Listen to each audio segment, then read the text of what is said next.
Assalamualaikum warahmatullahi wabarakatuh. Sahabat semuanya, kembali lagi bersama saya di channel Santri Gunung.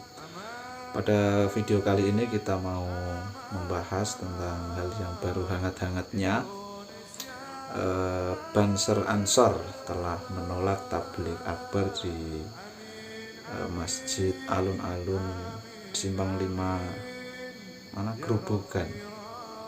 Sebetulnya kalau kita menelusuri kenapa Banser NU sampai melakukan penolakan seperti itu sudah ada jawabannya. Mungkin teman-teman semua sudah mengerti, sudah tahu, dan ini menjadi hal yang sudah diketahui banyak orang. Kita tahu manhaj dari keislaman Ustadz Syafiq Reza, yang di situ biasa kita sapa akrab ya dengan Ustadz Wahabi, itu selalu menyudutkan kita lah, kalau kita bisa istilahkan begitu ya. Mereka tidak sepemahaman dengan Ansor ataupun orang NU ya, pada umumnya. Mereka selalu memberikan ajaran-ajaran yang ya modelnya terkesan itu bisa memecah belah umat seperti itu.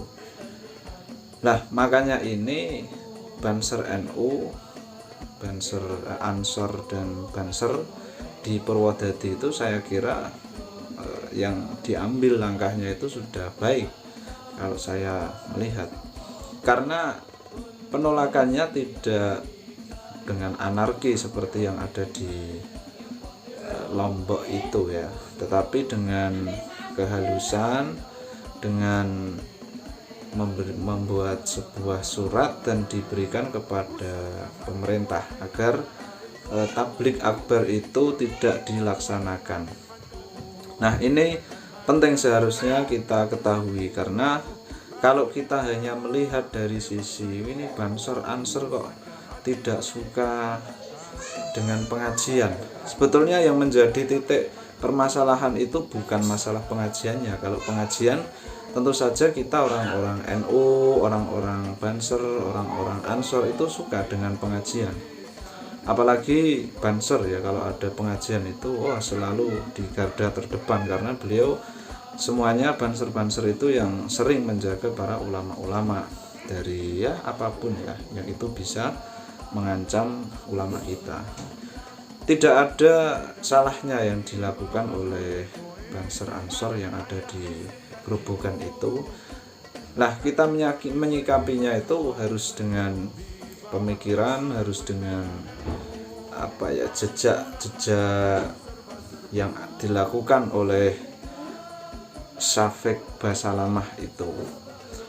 Dia dalam ceramahnya sering sekali ya melontarkan kata-kata yang tentu saja itu menyakitkan.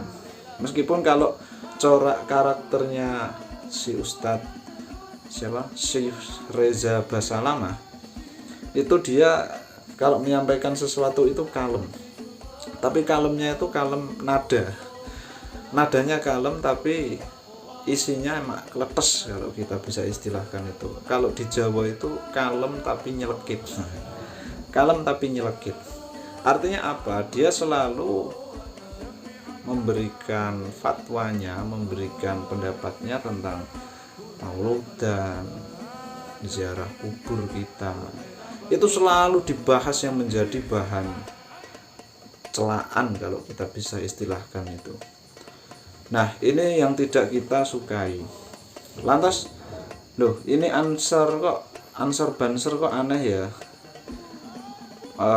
Gereja dijaga, ini ada pengajian malah dibiarkan, tidak boleh. Wah, ini berarti Ansor Banser ini musyrik, ini kafir, ini tidak suka dengan kebaikan. Konteksnya bukan seperti itu ya. Kalau kita melihat konteksnya, seharusnya kita perlu tahu kenapa Banser menjaga gereja, kemudian acara-acaranya non-Islam lah begitu ya.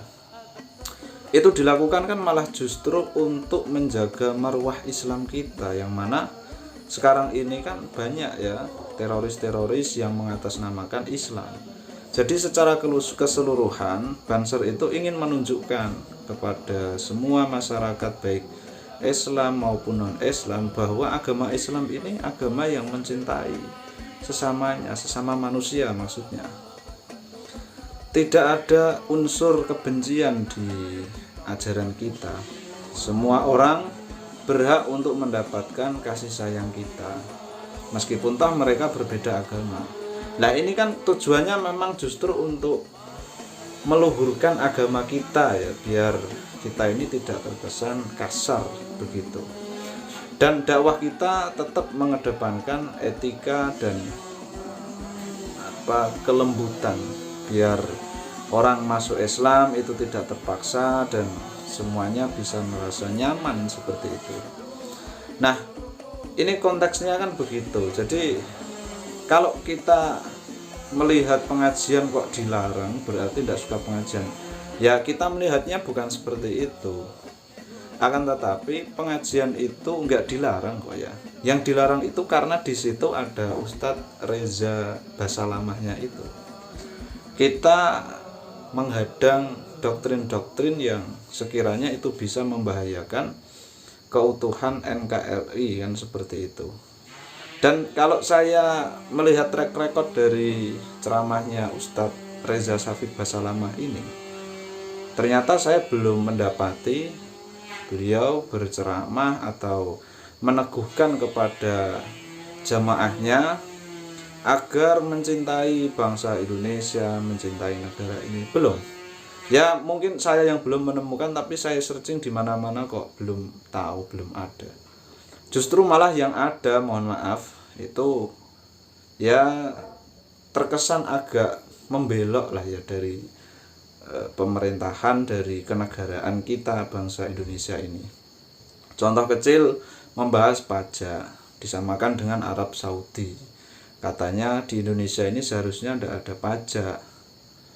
Nah, dengan dalil-dalil yang dia sampaikan, dia menyamakan dengan Arab Saudi. Padahal kalau kita menyamakan dengan Arab Saudi ya jelas pemasukannya itu berbeda ya. Di Indonesia ini pajak bukan hanya digunakan untuk membayar pemerintah-pemerintah itu, tidak digunakan untuk membayar pejabat-pejabat saja, akan tetapi membayar pajak dari rakyat untuk rakyat kan begitu ya. Kita bisa menikmati jalan yang bagus, itu kan hasil dari ya pajak kita semuanya. Kalau kita bisa istilahkan itu udah kayak iuran gitu. Nah sedangkan di Arab Saudi kenapa tidak ada pajak? Rasionalnya itu Arab Saudi itu pemasukannya sudah banyak, terutama setiap tahun menerima dana haji itu dari visa. Coba berapa juta orang yang setiap tahunnya berangkat haji ke sana. Itu haji belum umrohnya. Luar biasa pemasukannya. Karena memang pusat Islam itu di situ. Lah itu menjadi jujukan semua warga yang ada di dunia ini yang statusnya Islam ya. Ka'bah itu menjadi jujukan semua manusia, istilahnya begitu.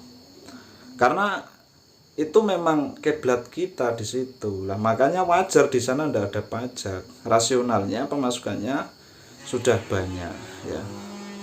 Dan sekali lagi kita apresiasi kepada Ansor Banser yang ada di Grobogan, Purwodadi khususnya. Sekali lagi kita perlu pahami, kita tidak menolak pengajian, tetapi kita menolak doktrin yang menyimpang, yang sekiranya itu bisa membahayakan keutuhan NKRI. Sekian, Assalamualaikum warahmatullahi wabarakatuh.